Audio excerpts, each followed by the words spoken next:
श्यामू पासवान गोंडा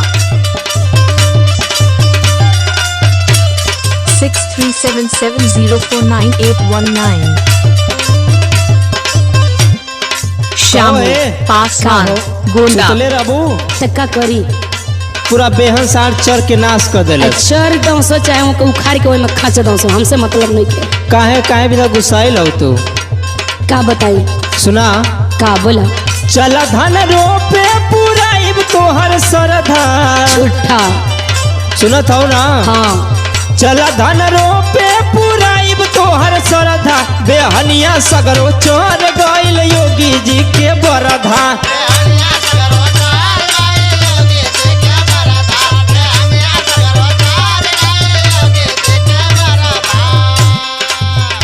सुना का सुनावा हम जेठ के कटिया भुलाइल नहीं की अच्छा कि तू अढ़ाई सावन के रोपनी करो अच्छा सुना बोला हमके फुसिला के खटवला खूबे जेठ में हमके फुसिला के खटवला खूबे जेठ में बबुआ होवे पेट में हम जाइब नाही खेत में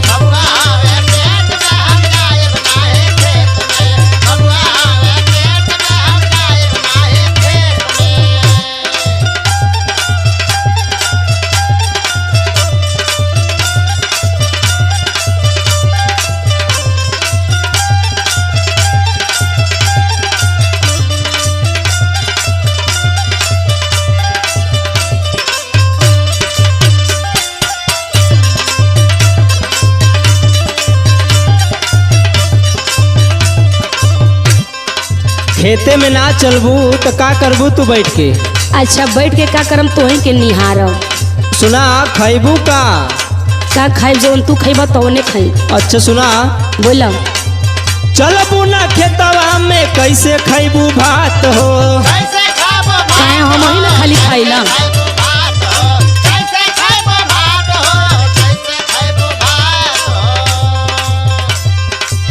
नखरा जे करबू तो खैबू मुकलात हो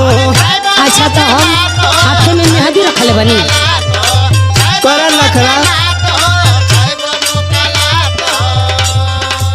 चलबू ना खेतवा में कैसे खैबू भात हो नखरा जे करबू तो खैबू मुकलात हो सुना बोला तोहरे रहते खटत बाटे देखा तोहर मरदा तोहरे रहते खटत बाटे देखा तोहर मरदा बेहनिया सगरो चोर गइल योगी जी के बरधा चरेदा तो खैया को सुना का सुनावा लेवे की घड़ी तो बड़का मुंह बाके गइल हला तो हम गइल रहली कि बाबूजी गइल तो रहे तोहर बाबूजी जी के कह दे जाके रोको सुना बोला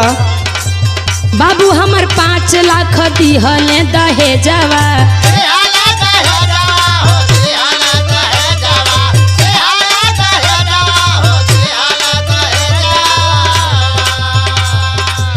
घोट के बैठल काहे फाटता करे जावा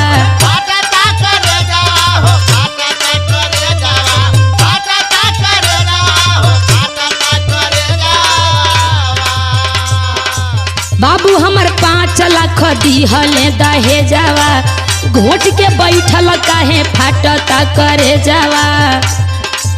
कूलर फ्रिज लिहला गाड़ी महंगा रेट में कूलर फ्रिज लिहला गाड़ी महंगा रेट में बबुआ बाटे पेट में ना जाइब हम खेत में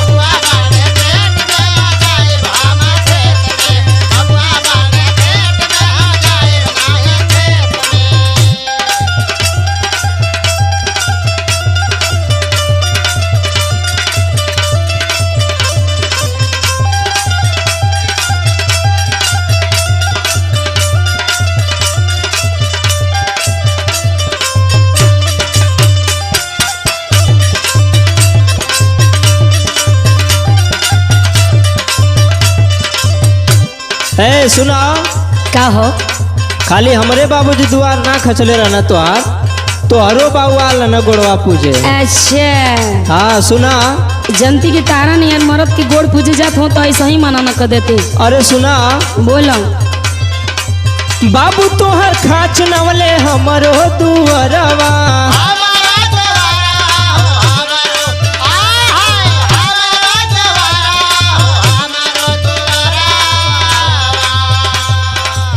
हम नहीं जनली करबू ऐसन व्यवहारवा बड़ा तोहर निक व्यवहार न बा।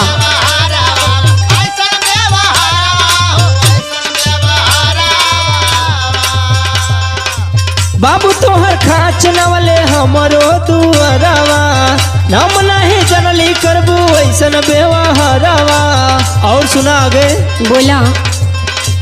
गुड्डू लहरी मनी से खोलावा जीना परदा एकरी खातिर तेज गुड्डू बड़ा लहरी मनी से खोलावा जीना परदा बेहनिया सड़वा चोर गइल योगी जी के बरदा। हम सिवानी में जाए तू घरे में घुसल रह। बबुआ बाने पेट में जाइब नाही खेत में बेहनिया सरवा चोर गइल योगी जी के बरदा। बबुआ बाने पेट में जाइब नाही खेत में बेहनिया सरवा चोर